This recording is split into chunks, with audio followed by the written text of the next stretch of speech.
Bismillahirrahmanirrahim. Assalamualaikum warahmatullahi wabarakatuh. Alhamdulillahirabbil alamin.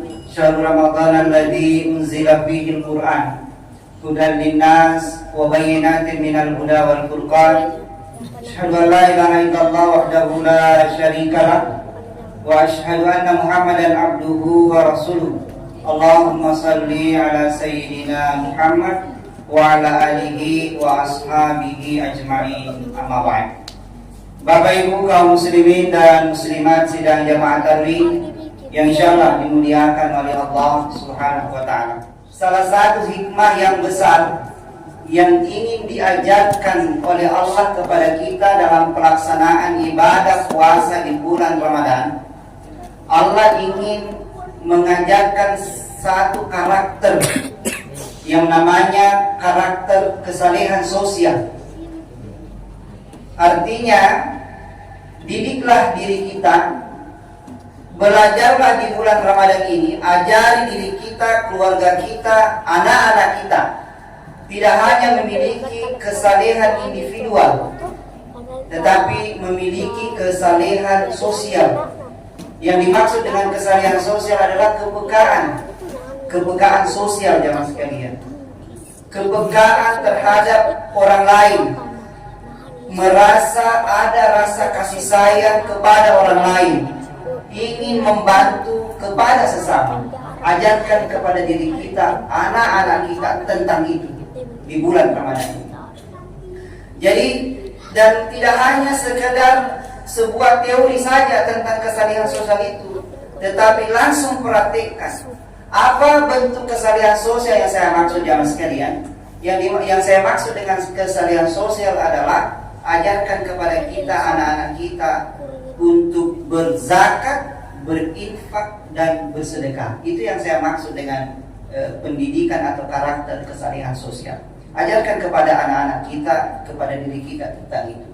Tidak hanya teori jamaah sekalian, tetapi ajarkan mereka untuk langsung mempraktikkannya. Misalnya ketika mereka ke masjid, ya bekali mereka dengan uang kecil untuk mengisi celengan. Itu kebiasaan-kebiasaan kecil seperti itu. Kalau dibiasakan sejak kecil, insya Allah akan terbawa sampai besar. Begitu pula kalau remaja-remaja putri kita ketika membawa buka puasa, jangan hanya dikasih tahu bahwa baik itu kalau bawa buka puasa sebuah sedekah, tetapi ajarkan langsung, panggil mereka untuk membawa buka puasa itu ke masjid dan ajarkan mereka untuk mengaturnya supaya bisa disantap oleh orang banyak. Dan itu kebiasaan-kebiasaan seperti itu kalau sudah dibiasakan sejak kecil, itu akan menjadi terbiasa sampai besar ya mas sekalian. Dan itu adalah modal yang besar. Jamaah yang dimuliakan Allah Subhanahu wa taala. Jadi yang saya maksud tadi, kesalehan sosial adalah berzakat, berinfak dan bersedekah. Jamaah yang dimuliakan Allah Subhanahu wa taala. Zakat itu biasa juga disebut dengan sedekah wajib ya. Jadi di dalam Al-Qur'an itu zakat disebut dengan sedekah. Tentang zakat ini sangat jelas perintah Allah, firman Allah di dalam Al-Qur'an yang mengatakan bahwa a'udzubillahi minasyaitonirrajim. Khuz min amwalihim shadaqatan tutahhiruhum wa tuzakkihim biha. Perhatikan baik-baik kalimat Allah ini jamaah sekalian. Allah menggunakan kata-kata dalam perintah berzakat itu khuz min amwalihim. Khuz itu jenisnya kata kerja bentuk perintah. Artinya ambillah kata Allah. Allah tidak mengatakan mintalah, tetapi Allah menggunakan kata-kata ambillah. Di situ berarti Allah memerintahkan kepada kita untuk mengambil. Ada unsur penegasan di sana ya mas sekalian. Saking pentingnya namanya zakat ini. Jadi Allah tidak main-main. Itulah sehingga ya mas sekalian, ketika pemerintahan Abu Bakar As-Siddiq, saking tegasnya beliau menegakkan tentang perintah zakat ini, yang tidak mau bayar zakat diperangi menggunakan dalil tersebut. Khuz, ambillah. Ini yang mendasari bahwa zakat itu sangat penting. Jadi tidak sekedar dipungut atau diminta, tetapi harus diambil. Waktu khuz min amwalihim sadaqatun tutahhiruhum. Untuk apa zakat itu ditegaskan diambil kepada umat Islam jamaah sekalian? Untuk diri kita sendiri. Tutahhiruhum. Zakat itu diambil kepada kita untuk supaya dibersihkan, menjadi pembersih jamaah sekalian. Tutahhiruhum wa tuzakkihim. Dengan zakat itu engkau membersihkan mereka dan mensucikan mereka. Jadi zakat ini diambil atau kita keluarkan itu sebagai pembersih untuk membersihkan dan mensucikan diri kita secara jasmani dan rohani. Jadi secara jasmani harta kita dibersihkan ya mas sekalian. Karena kenapa? Kita harus sadar bahwa di dalam harta kita itu ada hak orang lain. Sehingga kalau kita tidak keluarkan akan menjadi kotoran. Secara lahiriah, kemudian sucikan secara batiniah.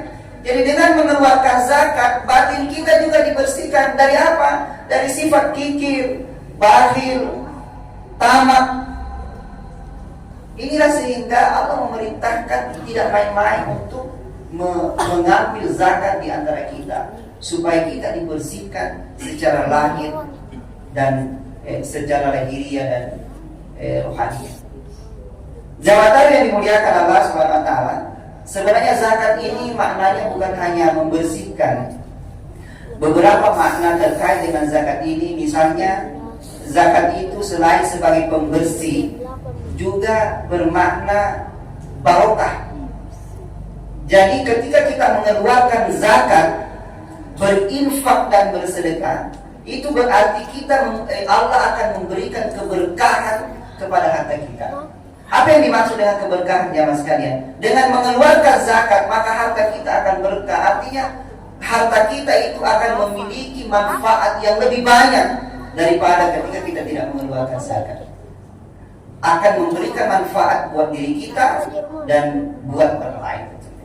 Dan akan dilipat gandakan pahalanya oleh Allah Subhanahu wa taala.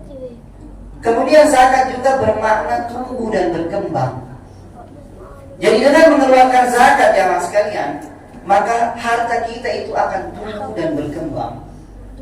Jangan berpikir bahwa ketika kita mengeluarkan zakat, infak dan bersedekah, harta kita akan berkurang. Tidak ya mas sekalian. Bahkan secara kualitas dan kuantitas dia akan bertambah. Dia akan tumbuh dan berkembang. Saya ibaratkan kalau kita mengeluarkan zakat dari sebagian harta kita itu seperti pohon coklat yang di-pruning. Tahu pruning Pak? Kalau anak pertanian pasti tahu. Itu pohon coklat, kalau terlalu banyak batangnya, dia harus di-pruning, dipotong sebagian tangkainya. Untuk apa? Untuk memberikan kesempatan kepada buah untuk keluar lebih banyak. Nah begitu juga dengan zakat ini. Dikeluarkan sebagian supaya apa? Memberikan supaya cabang-cabangnya itu bisa tumbuh dan berkembang dan harta kita semakin bertambah ya mas sekalian, baik secara kualitas dan kuantitas. Kemudian zakat ini juga bermakna, kalau kita mengeluarkan zakat bermakna beres. Apa artinya beres ya mas sekalian? Harta kita itu tidak ada masalah. Dia akan beres, tidak ada masalah, kita akan terhindar dari malapetaka, musibah dan bencana. Sehingga dikatakan juga zakat, infak dan sedekah itu bisa menjadi tolak bala. Itu benar. Jamaah yang dimuliakan Allah Subhanahu wa taala, pernahkah kita merasakan bahwa suatu hari kita terhindar dari sebuah bencana atau musibah? Taruhlah di pinggir jalan, harusnya kita disambar oleh mobil, tiba-tiba terselamatkan kita. Atau ada kelapa yang jatuh, kita duduk di bawahnya, ada kelapa yang jatuh, tapi kita terhindar ya. Harusnya Allah Subhanahu wa taala. Di dalam ayat lain Allah berfirman, A'udzubillahi minasyaitonirrajim. Ya ayyuhalladzina amanu anfiqu mimma razaqnakum min qablu an ya'tiya yaum la bai'un fihi wala qullatu wala syafa'ah. Jamaah yang dimuliakan Allah SWT, Allah mengatakan di dalam ayat ini, kalau kita bisa menyimak baik-baik dan memahaminya, wahai orang-orang yang beriman, Anfiqu mimma razaqnakum. Kata Allah, wahai orang-orang yang beriman, infakkanlah, keluarkanlah dari sebagian harta bima razaqnakum, yang telah aku berikan kepadamu. Coba simak baik-baik ini firman Allah jemaah sekalian. Allah tidak mengatakan keluarkanlah sebagian dari hartamu, tetapi Allah mengatakan keluarkanlah dari sebagian harta yang aku berikan kepadamu. Berarti jemaah sekalian, harta yang ada dalam diri kita sekarang itu tidak 100% milik kita. Itu pemberian Allah. Dan statusnya yang kita miliki itu adalah hanya sekedar hak pakai. Nah, di dalam ayat ini yang punya harta, yang punya memerintahkan kepada kita, keluarkan itu sebagian. Harusnya kita yang dititip di harta harus tahu diri jemaah sekalian. Oleh sebab itu, kalau kita tidak mengeluarkan harta kita untuk kita zakatkan, infak dan sedekah kita, harusnya kita malu. Karena kata Allah, bukan hartamu itu, harta yang aku berikan kepadamu, bukan milikmu, aku titipkan kepadamu. Dan yang menitipkan mengatakan keluarkan sebagian. Harusnya kita malu kalau kita tidak keluarkan. Jadi harus kita sadari ya mas sekalian, harta yang ada pada diri kita itu titipan dari Allah Subhanahu wa taala. Ini perlu kita camkan baik-baik supaya kita tidak terlalu jumawa dengan apa yang kita miliki. Anfiqu mimma razaqnakum min qablu an ya'tiya yawm la bai'un fihi wala khullatun wala syafa'ah. Infakkanlah itu sebagian kata Allah sebelum datang satu hari, yaitu hari kiamat namanya. Di hari itu tidak ada pertolongan lagi, tidak ada bisnis, tidak ada syafaat, tidak ada yang mampu menolong kita pada saat itu kecuali amalan baik kita. Dan salah satu yang bisa menolong kita pada saat itu, salah satu amalan baik itu adalah amalan infak dan sedekah kita. Jemaah yang dimuliakan Allah SWT, pernahkah kita mendengarkan dalam sebuah ayat Al-Quran mengatakan, sekiranya orang mati itu diizinkan kembali ke dunia, apa pertama yang ingin dia lakukan jemaah sekalian? Fa'asaddaq. Katanya sekiranya Allah mengizinkan saya kembali ke dunia ini sesaat saja, maka saya akan bersedekah. Bukan sholat, tapi bersedekah. Saking pentingnya yang namanya sedekah itu, mengeluarkan sebagian harta. Kenapa kira-kira sedekah yang dia mau lakukan? Karena yang menaungi orang-orang yang meninggal itu sebelum sampai di hari kiamat itu, yang menaunginya dari teriknya, panasnya api neraka itu adalah pahala sedekah. Kamu sekalian, pahala sedekah. Makanya mereka kalau mau kembali, maka mereka mau bersedekah supaya sementara aman di dalam kuburannya sampai hari kiamat. Jamaah yang dimuliakan Allah Subhanahu wa taala. Ketika matahari satu jengkal di atas kepala, mustahil tidak panas itu. Ini saja berapa ribu kilometer itu di atas, Pak, panasnya bukan main. Nah, bagaimana di padang mahsyar itu satu jengkal dari kepala? Harus kita itu jamaah sekalian. Kalau tidak ada pahala sedekah, bagaimana kita bisa bertahan? Jamaah yang dimuliakan Allah Subhanahu wa taala. Mudah-mudahan Ramadan ini bisa menumbuhkan karakter itu, kesalihan sosial itu. Kita ajarkan dalam diri kita, keluarga kita untuk berzakat, berinfak dan bersedekah. Jamaah yang dimuliakan Allah Subhanahu wa taala. Di dalam bulan Ramadan ini ada namanya zakat. Zakat apapun namanya?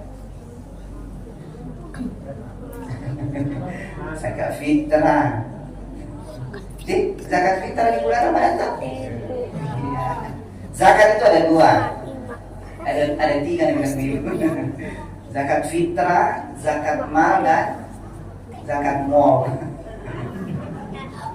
Zakat fitrah di bulan Ramadan itu zakat fitrah.